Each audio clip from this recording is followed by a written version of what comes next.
मैं जब इतना सा था ना, और अब इतने से अब माशाल्लाह इतना बड़ा हो गया हूँ, इस पूरे अरसे में हम एक बात पाकिस्तान में सुनते आए हैं, मैं सुनता आया हूँ, हम सब सुनते आए हैं कि जमहूरियत को अगर चांस दिया जाए तो मुल्क पता नहीं कहाँ से कहाँ चला जाएगा।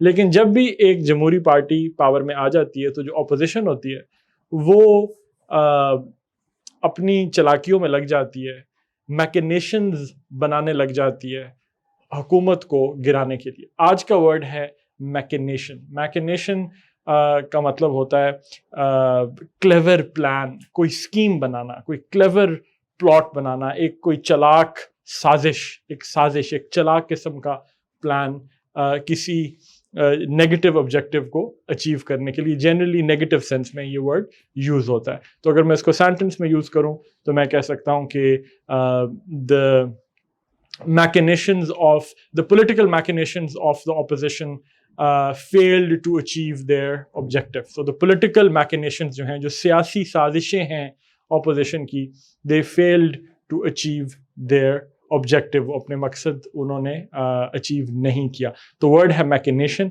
machination noun है, और machination का मतलब है एक कोई clever plan, कोई साजिश। नेगेटिव सेंस में ये वर्ड यूज होता है। अगर आपको हमारा कंटेंट पसंद आया है तो लाइक करना वीडियो को, चैनल को सब्सक्राइब कीजिएगा और बेल आइकॉन दबाइएगा।